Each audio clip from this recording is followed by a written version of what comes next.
Hi friends, చూడండి లైవ్లో నిద్ర వచ్చేసింది. ప్రొద్దుట ఎప్పుడో లేసాను కదా, గుళ్ళకాయ వెళ్ళాను. ఇంకా లైవ్లో కూర్చొని మాట్లాడుతుంటే ఇంకా జాయిగా నిద్రలో జారిపోతున్నాను. కానీ లైవ్ అయిపోయిన తర్వాత పడుకుందామంటే నిద్ర రావట్లేదు. ఇంక మళ్ళీ వెంటనే పని స్టార్ట్ చేశాను.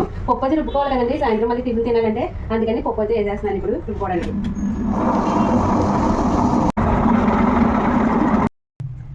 ఇదిగోండి మనకి పిండి రెడీ అయిపోయింది. ఇడ్లీ పిండి చూడండి. నేను పావు కిలో పప్పుకి 350 గ్రాములు రవ్వ వేస్తాను. ఎందుకంటే అప్పటికప్పుడు వేస్తాను కాబట్టి అట్లా వేసుకుంటాను అనమాట. అదే నైట్ అయితే పావు కిలోకి 1/2 కేజీ ఇడ్లీ రవ్వ వేసుకోవచ్చు. ఇదిగో నేను అయితే ఏంటంటే పావు కిలో మినపప్పుకి 350 గ్రాములు ఇడ్లీ రవ్వ వేసాను. ఇప్పుడు ఇందులో సాల్ట్ వేస్తాను. చూడండి, తగినంత సాల్ట్. ఇప్పుడు సాల్ట్ కలిపేసుకున్నానండి, పక్కన పెట్టుకుంటున్నాను. నేను చిన్న చిన్న ఇడ్లీలు వేయట్లేదు, ఒకటే ఆవిరి కుడుం టైపులో పెద్ద ఇడ్లీ వేస్తున్నాను అనమాట. ఇదిగో ఇలా గిన్నె తీసుకున్నాను కదా, ఇందులో వాటర్ వేసుకున్నాను. దీనికి ఒక క్లాత్ కట్టుకుంటున్నాను. ఆల్రెడీ తడిపోయినండి, క్లాత్ని తడుపుకోవాలి. మనం ఇలా ఒక పురికాసిని ఇలా కట్టేసుకోవాలి, ఒక తాడు ఏదైనా సరే ఇలా కట్టుకొని ఇప్పుడు ఇందులో ఈ ఇడ్లీ పిండిని వేసుకోవాలి.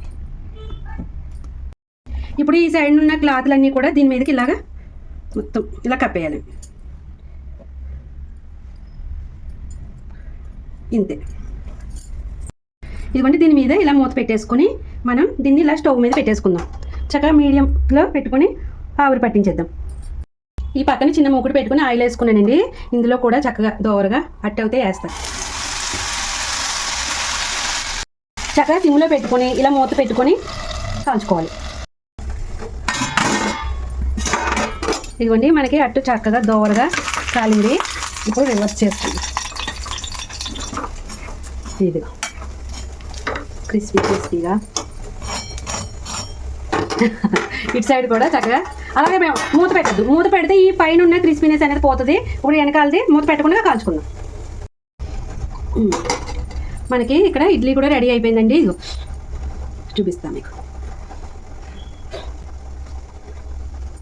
అదిగో చూడండి చక్కగా. ఇప్పుడు గ్యాస్ బంద్ చేసేస్తున్నాం. ఇదిగోండి మనకి పెద్ద ఇడ్లీ ఆవిరి కుడుము చక్కగా రెడీ అయిపోయింది.